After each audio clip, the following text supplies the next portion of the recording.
Good morning. I love you all. Let's read about Cinderella.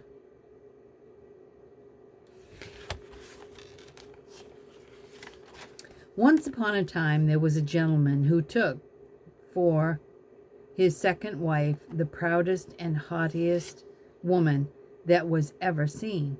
She had two daughters who were just like her in every way, bad disposition and all.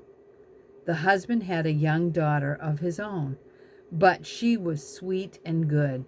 She took after her mother, who had been the best in the world. The marriage ceremony was hardly over when the stepmother's temper flared up. She could not abide this young girl, whose goodness made her own daughters seem more hateful than ever. She gave her the vilest household tasks.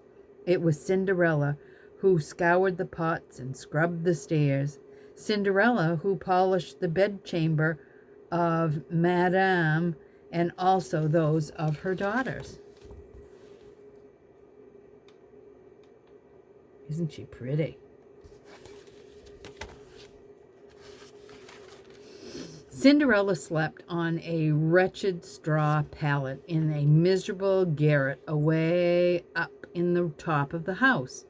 Her sisters lay on beds of the latest fashion in fine chambers with inlaid floors and great mirrors in which they could admire themselves from the tops of their silly heads to the bottom of their feet. The poor girl put up with everything. She dared not complain even to her father. He would only have scolded her, but alas, he was tied hand and foot to his wife's apron strings.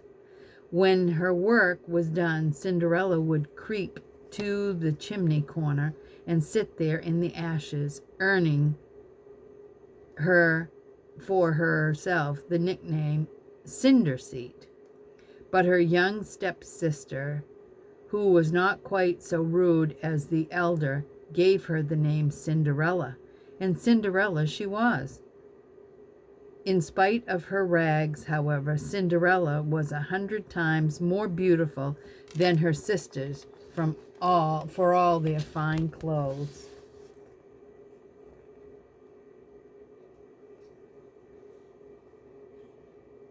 Sitting among the ashes.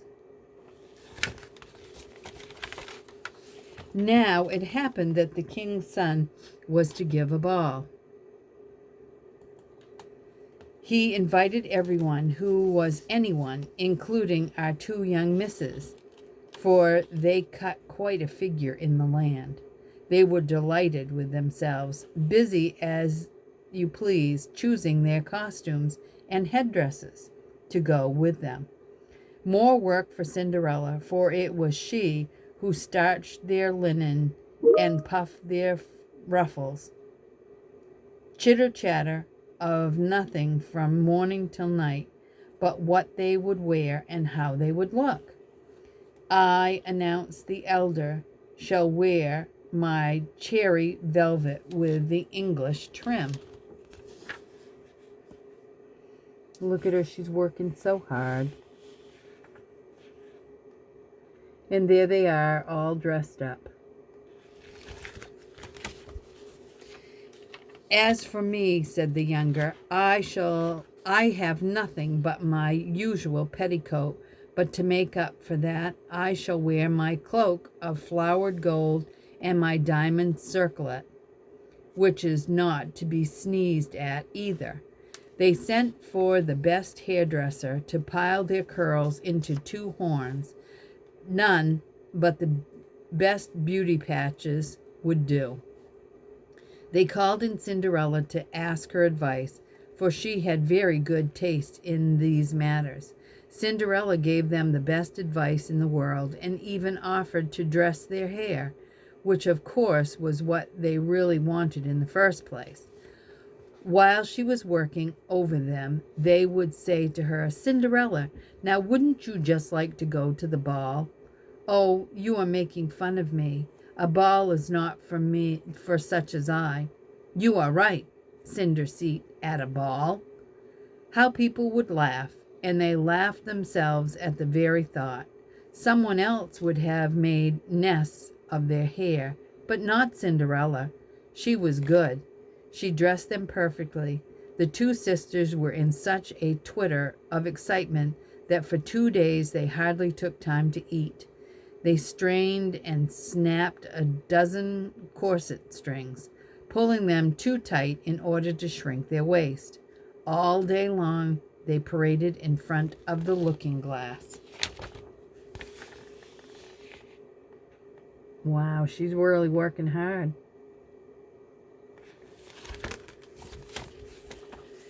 At last the happy day arrived. They departed, and Cinderella followed them with her eyes as long as she could.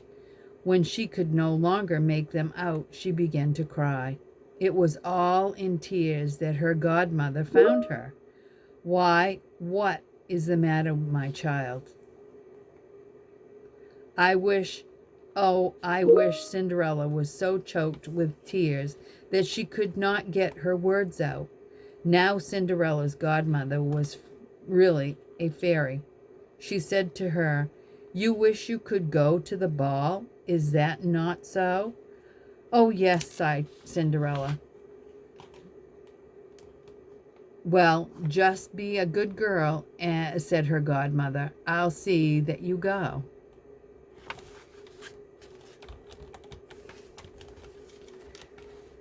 She took Cinderella into her chambers and said, "Now go into the garden and bring me a pumpkin." Cinderella ran to look for the most beautiful pumpkin she could find and carried it back to her godmother. How on earth could a pumpkin take her to the ball? Cinderella could not guess. Her godmother scooped the pumpkin all out, leaving only the rind. Then she touched it with her wand, and just like that, the pumpkin turned into a beautiful coach, gilded with pure gold.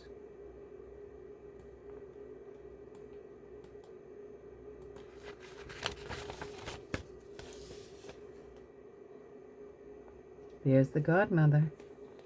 And there's that great big pumpkin.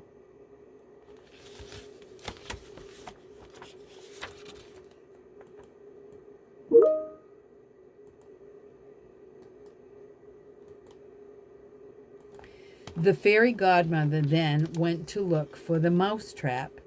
In it was 6 sprightly mice.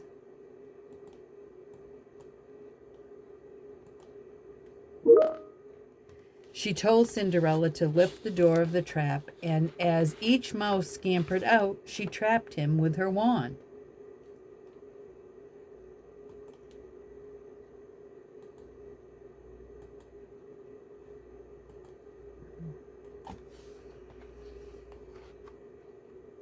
Each mouse was instantly turned into a handsome, spirited horse, and there, all in all, was a fine set of 6 horses of a beautiful dappled mousy gray.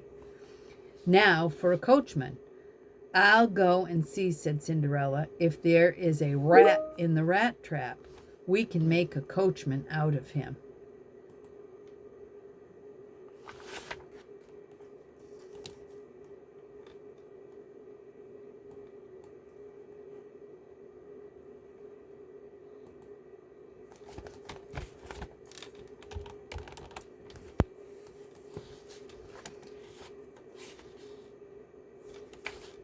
"You are right," said her godmother. "Go see." Cinderella brought the rat trap. In it was 3 plump rats. The fairy chose the one that had the most handsome whiskers. When she touched him with her wand, there was a sleek coachman with the most elegant mustache you had ever seen.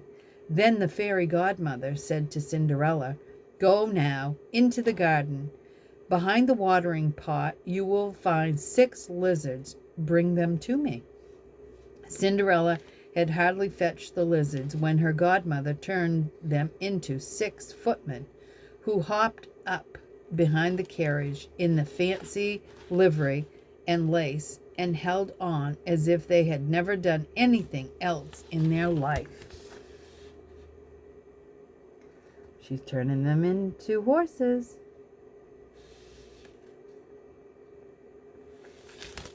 That's kind of a funny story. Then the fairy said to Cinderella, "There, now, that will take you to the ball. Are you not pleased?" "Oh, yes, but must I go in these rags?" Her fairy godmother had scarcely touched Cinderella with her wand when her ragged clothes changed into a gown of gold and silver, embroidered with rubies, pearls, and diamonds. Then she gave her a pair of little glass slippers, the prettiest in the whole world. Thus arrayed, Cinderella climbed into the coach, but her godmother charged her above all, "Do not stay a moment after midnight. If you do, your coach will turn back into a pumpkin, your horses into mice, your footmen into lizards, and your riches into rags." Cinderella promised her godmother that she would not fail to leave the ball before midnight. Away she went, beside herself with joy.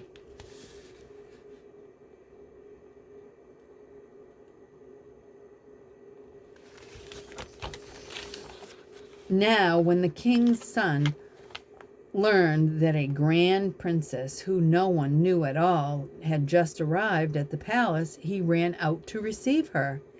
He offered her his hand as she alighted from the coach and led her into the ballroom, where all the company was assembled. Then a deep silence fell over the room. Everyone stopped dancing. The violins stopped playing. All eyes turned to the great beauty of this mysterious one. Only a low murmur rippled over the gathering. "Oh, how beautiful she is!"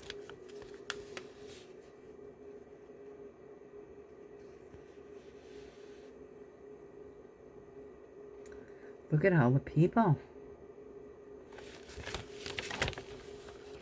The king himself, old as he was, could not take his eyes off from her, and whispered in a low voice to the queen that it had been a long time since he had seen anyone so charming and beautiful.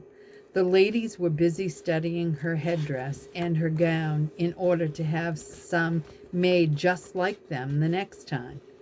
If only they could find stuffs as fine and workmanship as skillful. The young prince conducted Cinderella to the seat of greatest honor and then led her out on the dance floor. She danced with so much grace that people wondered at her more than ever.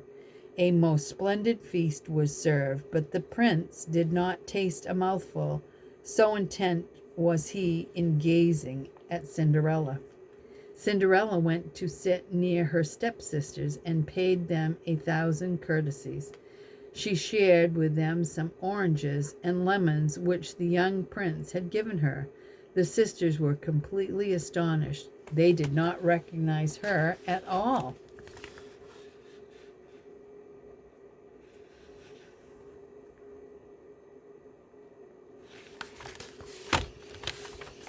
Suddenly, Cinderella heard the clock chime 11 hours and 3/4. She immediately made a deep curtsy to the company and hurried off as quickly as she could. When Cinderella got home, she went to look for her godmother and thank her. Then she told her how she longed to go to the ball the following night. The prince had begged her to come. While she was telling her godmother everything that had happened at the ball, her two stepsisters knocked on the door. Cinderella ran to let them in. "How late you are," she said, yawning, rubbing her eyes, and stretching as if she had just waked out of a sound sleep. Well, they were gone. She had no wish to sleep. "If you had come to the ball," said one, "you would not have been bored, I can tell you. A most beautiful princess came to the most beautiful princess anyone could hope to see. She paid us 1,000 courtesies. She gave us oranges and lemons." Cinderella was delighted. What was the name of this princess? They answered, no one knows. The king's son is desperate. He would give anything to know who she is. At this, Cinderella smiled and said softly, she was then so beautiful? My goodness, how lucky you are. Would I could see her? Ah, Mademoiselle Javot, lend her your yellow outfit that you wear for every day. Really, said Javot, I like that. Lend my clothes to a filthy cinder seat like you? I should be mad. Cinderella expected this snub. She was secretly relieved, for what would she have done if her sisters had been willing to lend her her dress? I know, she would have had to go, and they would have known who it was. Look how funny their headdresses are. The next night, the two sisters were off again to the ball, and so was Cinderella, but this time even more splendidly dressed than before. The prince never left her side. All evening he paid her charming compliments. The young miss found this so far from boring that she forgot her godmother's warning. She was horrified to hear the first strike of midnight before she thought it could be 11 o'clock. She rose and fled as lightly as a doe. The prince followed her, but he could not overtake her. In her haste, Cinderella dropped one of her glass slippers. The prince gathered it up with the greatest care. Cinderella reached home all out of breath, with neither coachman nor footman, and in rags. Nothing was left of her finery but one little slipper, the mate to the one she lost. The guards at the palace gate were questioned. Had they seen a princess leave? No, they had seen no one but a young woman in rags, and she looked more like a peasant girl than a fine young lady. Oh, look, she's running. Here she is way down here, and the prince has stopped to get her glass slipper. I wonder if he finds her. When the two sisters returned from the ball, Cinderella asked them if they had enjoyed themselves again and if the beautiful lady had been there. They told her, oh yes, she was there, but at the stroke of midnight she fled from the palace. She dropped one of her little glass slippers, the prettiest in the world. The king's son found it, and he did nothing but gaze at it all during the rest of the ball. He certainly has fallen head over heels in love with the owner of the slipper. They spoke truly, for a few days after the ball, the king's son had his herald sound throughout the land that he would marry her whose foot would fit in the little slipper. First they tried it on princesses, then on duchesses, and all the ladies of the court, but it was no use. It didn't find anybody. There he is with the slipper. Look at him, all in a row trying on that slipper, but none of their feet would fit in. They brought in the two sisters, who did their very best to force their feet into the little slipper, but they could not. Cinderella was looking on and recognized her slipper, so she laughingly said, "Let me see if it would fit me."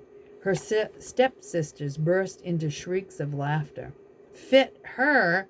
Oh, fit cinder seat? How they mocked her, but the gentleman who had been sent to try on the slippers looked intently at Cinderella. Finding her beautiful, he said it was no more than right. He had been ordered to try it on all the young ladies. He had Cinderella sit down, and sliding the slipper on her little foot, he saw that it fit her perfectly, just as if it had been made of wax. The astonishment of her sisters were great, but greater still was Cinderella drew from her pocket the little slipper which she slipped on the other foot. So now they know who it is.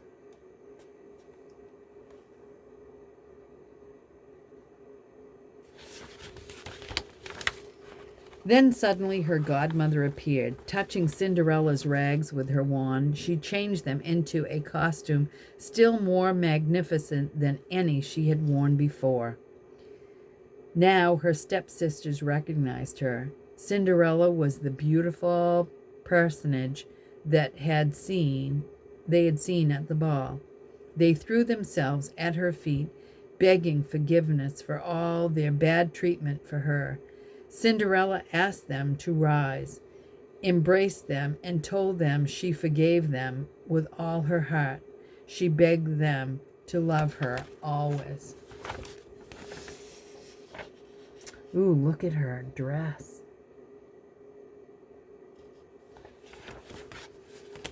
Cinderella was conducted to the young prince. Dressed as she was, he found her lovelier than ever, and a few days afterwards married her. Cinderella, who was as good as she was beautiful, gave her sisters a home at the palace, and on the same day married them to two great lords of the court.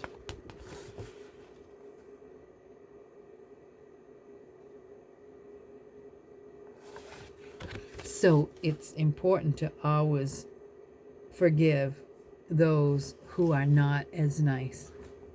Love you.